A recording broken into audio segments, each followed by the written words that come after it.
Hey, and welcome back. This is going to be a model review, and we're going to check out the Ellie model from The Last of Us Part 2. I've put together a very loose structure that I'll be reviewing this asset through. It'll try to reflect your normal modeling workflow. So the asset was put together by Naughty Dog, obviously, by the lead character artist, Soa Lee. I used to know the Naughty Dog, think of them as just Frank Zen. They gave a great talk at the ZBrush Summit many years ago.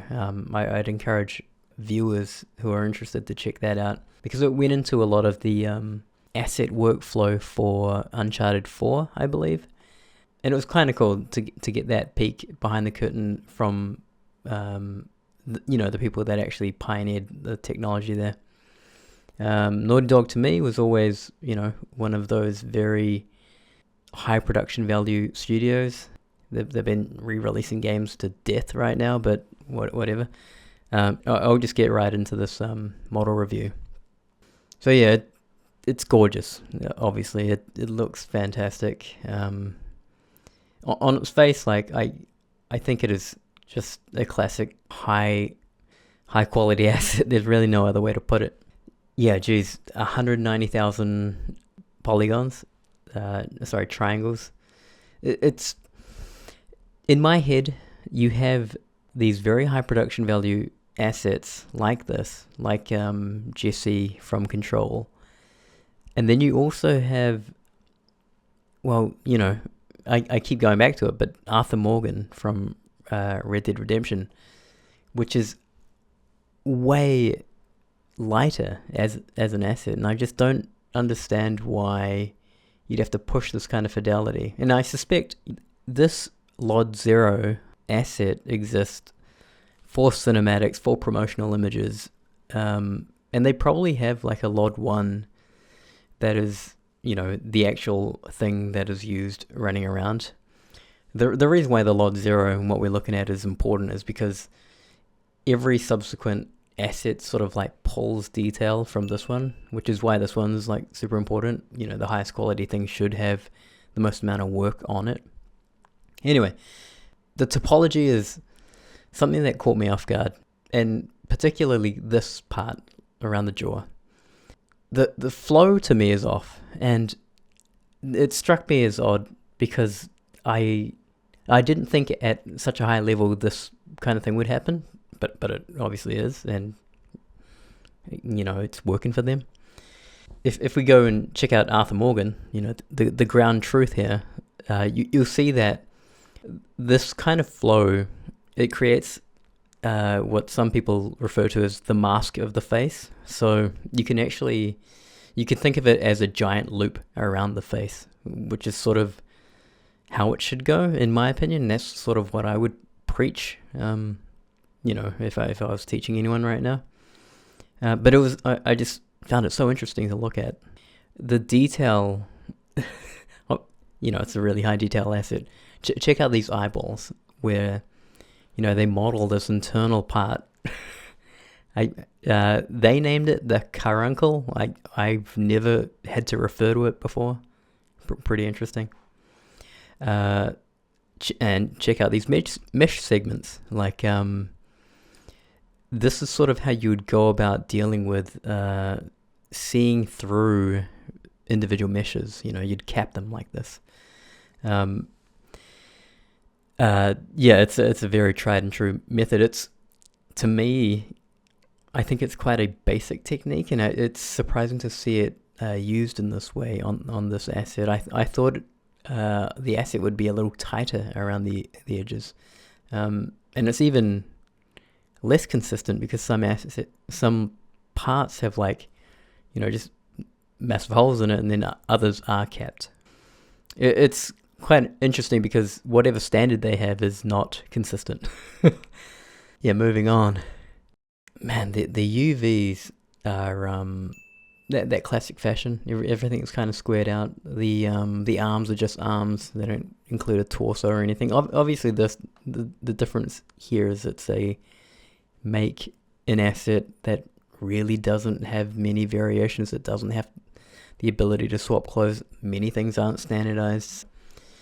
You know, they just put that together however it works, and there you have it. You know, they don't really have to have many variations here with Ellie. 3 UV sets. Bonkers. They actually rely on a second UV set, and I think it's for some like world position VFX. That's how I'm making sense of it anyway. For example, if you wanted to drip water a certain direction, you could use this second UV here. But the third UV, I've never seen anything like this.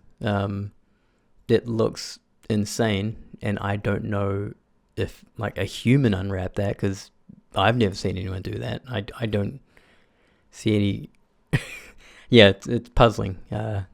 Feel free to chime in on this. AO on this is wildly inconsistent as well. AO to me is this thing where some studios just don't even attempt to use it in some parts, and it's to the detriment of assets. I don't think anyone like looks for it like I do, but I've seen it contribute to rendering, and it will make things look really great. Upon seeing this in The Last of Us, and what I'm referring to is this head texture here. It's just it's not a baked AO from Ellie's face. I hope that's clear. It's like a washed out generic version, which is used sometimes. Like maybe I don't know. It's very weird that you would have a map that's meant to have detail on it, that should be used against the character, have such washed out details. It doesn't make any sense to me. Where in contrast, the AO on the hair is correct to, you know, the alpha planes above it, not like in the hair. These are correct, like the backpack, these AOs are correct. But across the face, it's just washed out. It looks as though, you know, someone just brushed in where they think the hair is, and hey, it's good enough. But then I was checking out gameplay, and it looks like they don't use it. I don't believe they even have a screen space AO effect. Like they had this one AO technology they talked about years ago, where it would sort of approximate foot placement, like on the ground, or just like the character's ambient occlusion as they approached, you know, walls and things like this. So I think that's sort of the only thing they rely on, which is like an expensive solution in my opinion. Anyway, I just found it very odd again. Also in that sense, like you rely on a lot of other rendering things to get the game to look this good. Obviously these guys are using baked lighting everywhere as well. It's an incredibly linear game. Nothing's really dynamic with their lighting, apart from that torch, I think. When I really started to scrutinize it, I was looking for the AO, and I was surprised because my memory of the game was not like that, and upon reviewing it for this video, I found that game to look very flat. There is no consistency with how they pack textures. Yeah, you have like roughness maps on their own, just straight up grayscale. Some are packed together with metal. Not even the hair planes are packed together. And like there are 3 separate versions. I think they also do things where they set different blend modes on here. And so that was pretty much it for UVs. For rigging, it's a massive number again. 1,843 joints, bones, whatever you want to call them.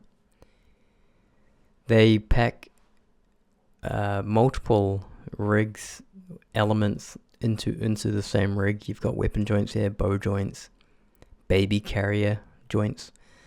I haven't made anything like this, but geez, it's just an insanely high number. I guess, you know, AAA games now, you expect this kind of joint count. It's kind of cool to see that modern hardware can just chew through data like this. Yeah, I can't really go into it as, like, I put this together, but it's completely busted. There is a like I guess the one thing I can say about the rigging here is that they do things where they have these floating joints, and if you know anything about precision errors, like down joint chains, you know that you don't want to parent or continually parent joints against other joints, you know, because right at the very end, when you get to the finger, like the pinky finger or whatever, any of the fingers, when you have rotations upon rotations upon rotations that, you know, clamp the amount of decimal places that are used there, you get this jittery kind of look, and it's just not ideal. Like, one alternative way to do it is you would actually try to, you know, have these things just rotate and hold positions relative to the root joint.